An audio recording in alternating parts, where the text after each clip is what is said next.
रहते थे, नाखुश रहते थे, और उन्होंने अल्लाह से अपने बोर होने की और अकेलेपन की शिकायत करी। तब अल्लाह ताला ने बनाया हव्वा को। यही से शुरू होता है इंटरनेशनल वुमेन्स डे। मैं एक बार फिर दिल से आपको बहुत बहुत मुबारकबाद देना चाहती हूँ। ये दिन जिसको हम बहुत मखसूस समझते हैं और बड़े फ़ख्र के साथ आज हम यहाँ पे जमा हुए हैं कि भाई इंटरनेशनल वुमेन्स डे मनाया जा रहा है, तो मैं आपको बता दूँ कि हर दिन औरत का दिन है। हर एक लम्हा इस दुनिया में औरत की बदौलत खूबसूरत है। ये दुनिया, इंसानी नस्ल औरत से ही चलती है। यहाँ तक के दूसरी मखलूक जिसे हम मर्द कहते हैं वो भी औरत के बगैर नामुकम्मल और इनकम्प्लीट है। ये है हमारी अहमियत, ये है हमारी डिग्निटी। देखिए, औरत के ऊपर अगर हम बोलना चाहेंगे तो शायद वक्त कम पड़ जाएगा, हम नहीं बोल पाएंगे। इसलिए मैं अपनी बात को मुख्तसर करते हुए उन ज़रूरी मुद्दों पे आना चाहूँगी जिसके लिए आज मैं यहाँ पर खड़ी हुई। जैसा कि हम सब जानते हैं कि कुछ 2 महीनों से हिंदुस्तान में और हमारे मुल्क में माहौल जो है वो हिजाब को लेके गर्म है। ऐसा हम जानते हैं और हम मानते हैं ना, गलत। हिंदुस्तान में कई पिछले कुछ सालों से औरतों को लेकर और औरतों के मसाइल को लेकर मुल्क जो है और मुआशरा जो है वो ऑलरेडी बहुत गर्म है। फ़र्क इतना है कि हमें उसकी जानकारी नहीं है, हमें उसकी मालूमात नहीं है। देखिए, यहाँ पे मैं आपसे सवाल पूछना चाहूँगी कि मैंने अभी जिस तरह की अहमियत औरत की बताई, इतनी अहमियत रखने के बाद भी अगर आप बेखबर हैं इस बात से कि आखिर औरतों के साथ इस मुल्क में क्या हो रहा है, कैसा वायलेंस औरतें झेल रही हैं, क्या अत्याचार और जुल्म से वो गुजर रही हैं, तो ये हमारे लिए बड़े शर्म की बात है। तो पहले तो मैं आप लोगों को ये कहना चाहूँगी कि हम सब जो यहाँ बैठे हैं, चाहे हम हिंदू हो, मुसलमान हो, सिख हो या ईसाई हो, हम सबसे पहले इस मुल्क के जिम्मेदार सिटीजन्स हैं, जिम्मेदार नागरिक हैं। मुआशरा हमसे है, हम मुआशरे से नहीं हैं।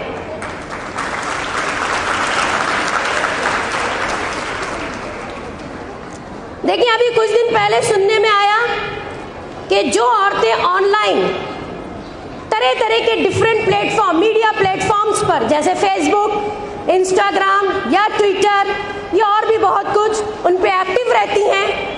एक्टिव क्यों रहती हैं, मैं आपको यहाँ पे थोड़ी सी जानकारी दे दूँ कि एक्टिव रहती हैं कि जब उन्हें महसूस होता है कि वो अपनी लड़ाई हाथ से नहीं लड़ सकती, वो अपनी लड़ाई घर से बाहर निकल के नहीं लड़ सकती, तो उनको महसूस होता है कि उन्हें जो अल्लाह ने अक्ल दी है, उन्हें जो समझ और इंटेलिजेंस पावर दिया है, उसका इस्तेमाल करते हुए वो सोशल मीडिया पे अपने हालात को जाने और हालात के हिसाब से अपनी आवाज़ उठाएं। जैसा कि एक मंजर शाहीन बाग के मौके पर पहले देखा गया था कि किस तरीके से औरतों ने शाहीन बाग बना के धरना दिया, और ये गवर्नमेंट जो एक बहुत ही, जिसे कहना चाहिए कि फैसिस्ट गवर्नमेंट है, जो कि 2014 से इसलिए पावर में आई है कि वो हर तरीके से और हर तबके को दबा सके और पावर में बनी रहे। तो शाहीन बाग के मौके पर औरतों ने जिस तरह का मुजाहरा किया वो पूरी दुनिया के लिए एक मिसाल बन गई, और गवर्नमेंट इतनी मजबूर हो गई कि उन्हें CA/NRC को लेकर बैक फुट पे आना पड़ा, यानी उन्हें पीछे हटना पड़ा। चूंकि ये एक दिन जिसे हम इंटरनेशनल वुमेन्स डे कहते हैं मखसूस तरीके से बनाया जाता है, तो मैं आपको बता दूं कि वैसे तो हर दिन औरतों का है, लेकिन इस दिन हम जमा होके इस बात का एहसास करते हैं कि हाँ, हम में कोई ताकत है, हम बदलाव ला सकते हैं, हम लड़ सकते हैं। अब यहाँ जब मैं लड़ने की बात कर रही हूँ तो यहाँ मैं आपको एक हदीस सुनाऊंगी कि हुजूर पाक सल्लल्लाहु अलैहि वसल्लम ने कहा कि जब किसी बुराई को देखो तो उसे हाथ से रोको। अगर लगता है कि हाथ से रोकने पे फितना हो सकता है तो फिर उसे अपनी जुबान से रोको, और अगर जो जुबान से भी रोकने की हम ताकत ना रखते हो तो फिर उसे दिल में ही बुरा समझ लो।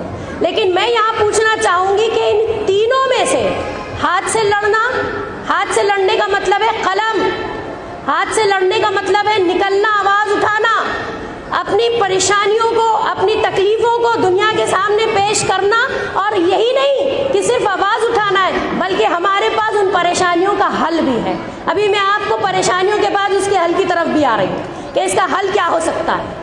देखिए, एक बात सुनिए, दुनिया में अल्लाह ने औरत को, जैसा कि कहा जाता है कि नाजुक बनाया है, और जिसे कहते हैं कि बायोलॉजिकल डिफरेंस होता है, साइकोलॉजिकल, अच्छा अभी ठीक है, बायोलॉजिकल, साइकोलॉजिकल और इमोशनल डिफरेंस रखती हैं औरतें मर्दों के मुकाबले में। तो मैं बता दूं कि डिफरेंस ज़रूर है, फ़र्क है उनमें और हम में हर तरीके से, सोच में, समझ में, एहसासात में, जज्बात में और जिस्मानी तौर पे, लेकिन हम कहीं कहीं गुना ज़्यादा ताकतवर है, क्योंकि हमारे अंदर से एक जान निकलती है। औरत जो है वो पैदा करती है, ये कोई और दूसरी मखलूक, मर्द तो नहीं करते।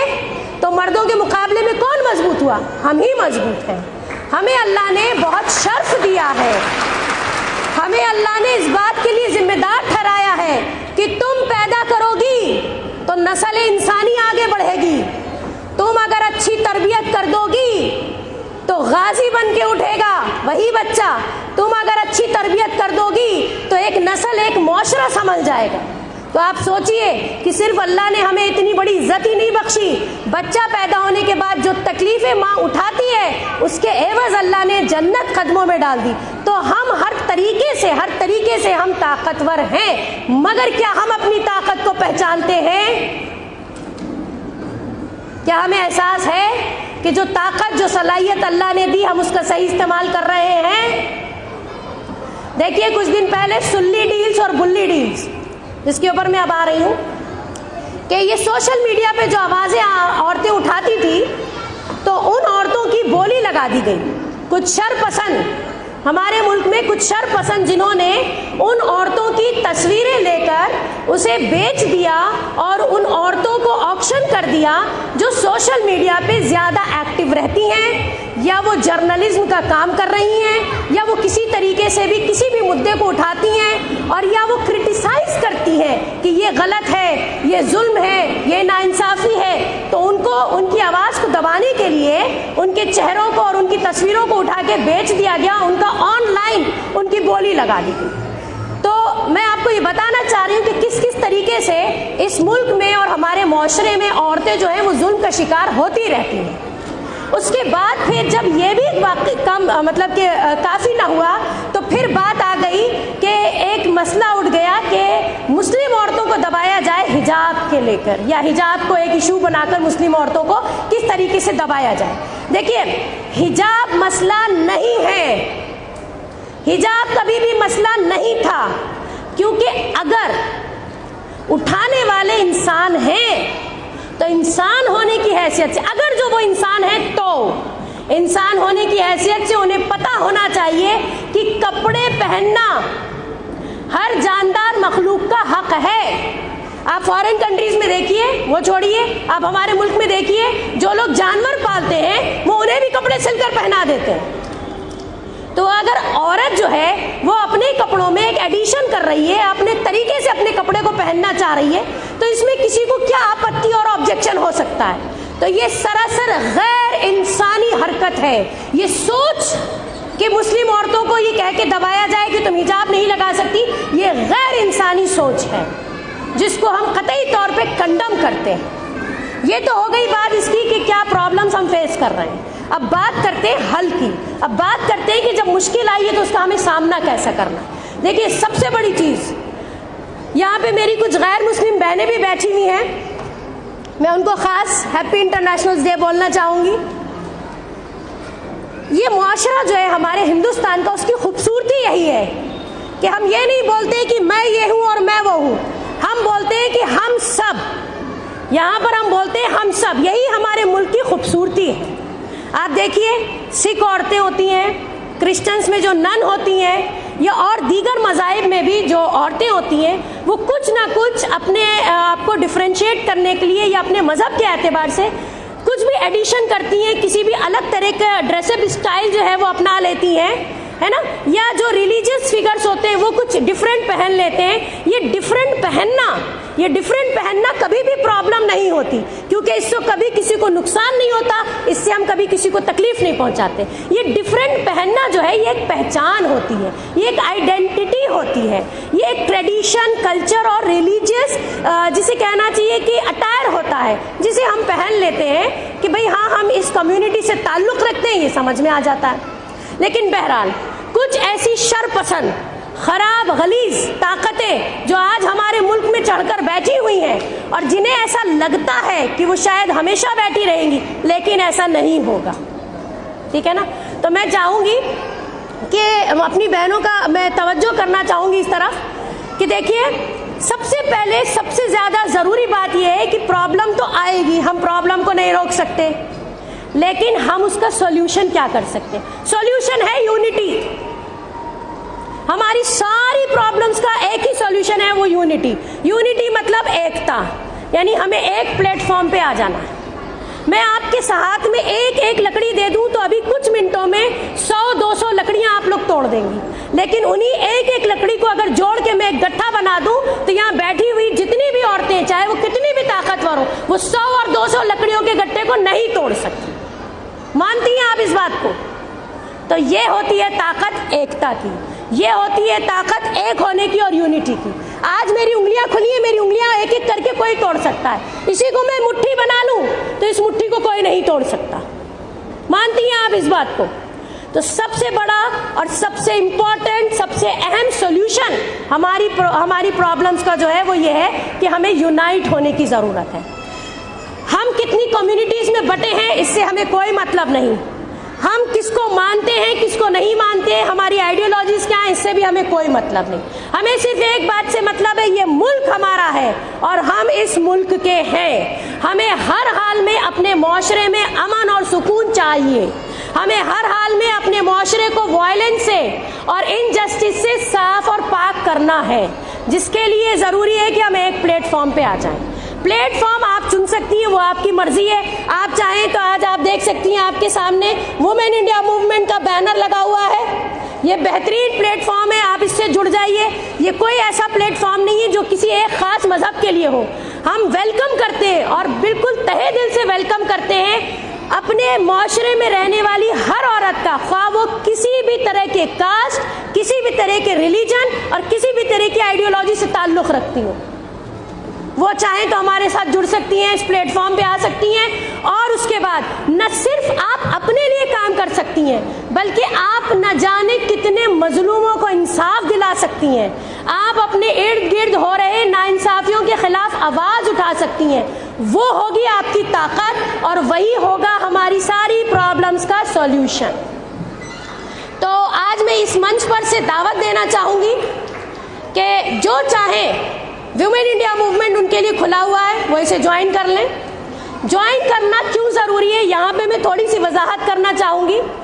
देखिए, अभी हिंदुस्तान जो है वो तरक्की की तरफ बिल्कुल भी नहीं जा रहा, बिल्कुल मतलब बिल्कुल भी नहीं। हम देख सकते हैं किस तरीके से करप्शन, क्राइम, महंगाई और अल्लाह माफ़ करे, मुझे बोलते हुए भी तकलीफ़ होती है, मेरे रोंगटे खड़े होते हैं कि जब मैं वो नज़ारे याद कर लेती हूँ कि किस तरीके से हमारे सोसाइटी में लड़कियों का रेप करके उनको जलाया जाता है, उनको काट दिया जाता है, उनको अपाहिज बना दिया जाता है और उस एक लड़की के पीछे उनका पूरा ख़ानदान ख़त्म कर दिया जाता है। तो क्या आप लोग ये सब चीज़ें रोज़ सुनती और देखती नहीं हैं? मैं नहीं समझती कि आज किसी भी औरत का जो यहाँ बैठी है उनका हाथ जो है वो फ़ोन से खाली होगा। अगर फ़ोन आपके हाथ में है तो दुनिया आपके हाथ में। आप बैठे बैठे कहीं की भी खबरें सुन सकती हैं, कोई भी जानकारी आप ले सकती हैं। मैं चाहूँगी कि आप अपने आप को अवेयर करें। जिस दिन आप अवेयर करेंगी वही एक्चुअली आपका वुमेन्स डे होगा। जिस दिन आप में हिम्मत आ जाएगी वही आपके लिए वुमेन्स डे होगा। जिस दिन आप जब खड़े होना शुरू कर देंगी अपने लिए और डट के खड़ी हो जाएंगी किसी मजलूम के खिलाफ, वो आपका एक्चुअल वुमेन्स डे होगा। वरना वुमेन्स डे मनाने का फिर कोई फायदा नहीं। आना बैठना और एक दूसरे को विश करना, वुमेन्स डे इसलिए मनाया जाता है कि हम आपको ये बता सके कि भाई आप बहुत ताकतवर हैं, बल्कि आपसे ज्यादा ताकतवर फिल वक्त तो कोई नहीं है। अपनी ताकत को खुदारा पहचानिए, अपनी ताकत को पहचानिए और जो जुल्म, ज्यादती, नाइंसाफियां, बुराइयां, जो बारबरिक एक्ट्स हमारी सोसाइटी में, हमारे माशरे में हो रहे हैं, जिस बुराइयों से आज हमारा मुल्क, हमारा देश गुजर रहा है, हम उसको कैसे खत्म कर सकते हैं। ये है हमारी ताकत और ये है हमारी पहचान और ये काम हमको करना है। हमारी बहुत इंपॉर्टेंट जिम्मेदारी है। आप जो यहाँ बैठी हैं तमाम, उनमें से जितनी औरतें माँ बन चुकी हैं, तो मैं बताऊं, हमारे पास कहा जाता है कि mother is the first school of a child. माँ अपने बच्चे का सबसे पहला स्कूल, सबसे पहला मदरसा होती है। आप पूरी एक जनरेशन के लिए रेस्पॉन्सिबल होती हैं। आप रेस्पॉन्सिबल है पूरी एक जनरेशन के लिए। तो ये अहमियत और ये जिम्मेदारी आपको समझ में आनी चाहिए। अपने आप को वाकफियत दिलाइए, अपने आप को अवेयर कीजिए। अवेयरनेस के लिए पैसा नहीं लगता और अवेयरनेस के लिए, जानकारी के लिए किसी डिग्री की जरूरत नहीं है। आप सिर्फ इतना मालूम कीजिए कि अगर जुल्म हो रहा है तो कहाँ हो रहा है, किस तरह का हो रहा है, किस जगह पे हो रहा है, और फिर ये जानने की कोशिश कीजिए कि आप उस जुल्म को मिटाने के लिए किस तरह खड़ी हो सकती हैं। आपको किस तरह का प्लेटफॉर्म चाहिए जहां से जुड़कर आप जो है वो अपने लिए दुनिया में भी और फिर आखिरत में भी, याद रखिएगा, जुल्म के खिलाफ लड़ना हमारे इस्लाम में सबसे बड़ी इबादत है। जुल्म के खिलाफ लड़ना सिर्फ मेरे ही इस्लाम में नहीं, बल्कि आप किसी का भी मजहब उठाइए, आप हिंदू से पूछिए, आप क्रिश्चियन से पूछिए, बुद्धिस्ट से पूछिए, जैन से पूछिए, किसी से भी पूछिए तो वो बताएंगे कि उनके पास सबसे बड़ी अहमियत जो है, सबसे बड़ी खुदा की और भगवान की वर्शिप और पूजा जो है वो है जुल्म के खिलाफ आवाज उठाना। हमारी नमाजें, हमारा रोजा अल्लाह माफ कर देगा, लेकिन अगर जुल्म देखते हुए भी आप खामोश रहीं या आपने जुल्म का किसी भी तरीके से साथ दे दिया तो आप हश्र के मैदान में जालिम के साथ खड़ी होंगी। आखिर क्या हो गया है हमारे शऊर को? हम बेदार क्यों नहीं होते? हम किस तरह की जिंदगी गुजार रहे हैं? मुझे एक बात बताइए, जानवरों में भी फीमेल्स होती हैं। आज उनके लिए भी वुमेन्स इंटरनेशनल डे वो भी बना सकते हैं, क्योंकि जो फीमेल जानवर होती है वो भी वही सारे काम करती है जो हम करते हैं। जैसे बच्चा पैदा करना, दूध पिलाना, बच्चे के लिए खाना मुहैया करना, यहाँ तक कि देखिए चिड़िया भी जाती है, बच्चे घोंसले में छोड़ के कुछ लाती है चोंच में और बच्चों के मुंह में डाल देती है। तो वही काम तो हम और आप भी कर रहे हैं। सुबह से उठ के रात तक किचन में फिक्र करना, टेंशन उठाना, हमें सिवाय अपने बच्चों की फिक्र के और है भी क्या? लेकिन क्या आपको लगता है कि आपकी जिम्मेदारी मुकम्मल हो गई? कतई नहीं, बिल्कुल नहीं। आपसे सवाल होगा। ये सिर्फ हमारी जिम्मेदारी नहीं है, ये हमारी जिम्मेदारी का एक हिस्सा है। मेरे आस पड़ोस में क्या हो रहा है? मेरे आस पड़ोस में कोई जुल्म का निशाना बन रहा है, मेरे मुआशरे में किसी भी मजहब की होने दीजिए, कोई बच्ची या कोई औरत जुल्म सह रही है या किसी तकलीफ में है, तो हमारा हक बनता है, मॉरल भी, सोशल भी और लीगल भी, यहाँ तक कि मुल्क का जो कानून है, यहाँ तक कि मुल्क का जो आइन है, जो कॉन्स्टिट्यूशन है, वो भी कह रहा है कि जाओ आवाज उठाओ, तुमको आवाज उठाने का पूरा पूरा हक है। तो फिर क्या हो जाता है कि हम गूंगे बन जाते हैं? क्या हो जाता है कि हमें पता ही नहीं है कि दुनिया में क्या हो रहा है, किस तकलीफों से आज हिजाब के नाम पे हमारी बच्चियां गुजर रही हैं, आप सोच नहीं सकती। किस साइकोलॉजिकल तकलीफ से वो गुजर रही हैं, हम सोच भी नहीं सकते। लेकिन हम में से कितने हैं जो बिल्कुल बेबहरा बैठे हुए हैं, जैसे कि हम कुछ जानते ही नहीं या जैसे कि कुछ हुआ ही नहीं, हम बिल्कुल अनजान हैं। ये जिंदगी नहीं है। फिर हम में और चिड़िया में और जो जानवर है, जैसे हमारे मोहल्ले में कुतिया भी होती है, बिच होती है, वो भी बच्चों को दूध पिलाती है, वो भी अपने बच्चों को चूमती है, चाटती है, फिक्र करती है, वो अपने बच्चों के लिए रात भर सोती ही नहीं है जब तक कि उसके बच्चे बड़े होकर भागने ना लगे। तो वही सारे काम तो हम भी कर रहे हैं। फिर हम में और उनमें क्या फर्क है? हम में ये फर्क है कि हम अशरफुल मखलूकात हैं, हमें अल्लाह ने बेहतरीन मखलूक बना के भेजा है, तो कोई तो वजह होगी जो हम अशरफ हैं। यही है वो सारी वजह कि जिसकी वजह से हम अशरफ हैं, कि हम मुसलमान या हमारे साथ जो दूसरी कौमें रहती हैं, हम उनका दर्द भी महसूस करें, परेशानी में उनका साथ दें। और एक चीज़, मुसलमान डरता नहीं, जो डरता है वो मुसलमान नहीं, मुनाफिक है।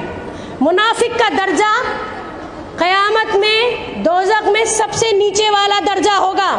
याद रखिएगा, डर या खौफ किसी भी तरह का, किसी भी दूसरे इंसान का डर, किसी पावर का डर, किसी पुलिस का डर, किसी प्रशासन का डर, उस वक्त जबकि हम सही हैं, हमने गलती नहीं की है, तब उस वक्त पे डरना ये मुनाफिकत है, ये दोगलापन है, ये हिपोक्रेसी है, ये कोई अच्छी चीज़ नहीं है। तो यूनाइट होने की कोशिश कीजिए, अपनी ताकत को बढ़ाइए, कोशिश कीजिए कि आप कुछ कंट्रीब्यूट कर सकें अपने मुआशरे के लिए, अपनी कौम के लिए, अपने मुल्क के लिए। आपका ये कंट्रीब्यूशन आपको दुनिया में भी फख्र दिलाएगा और आखिरत में भी आप सुरखरू होंगे। बहुत शुक्रिया।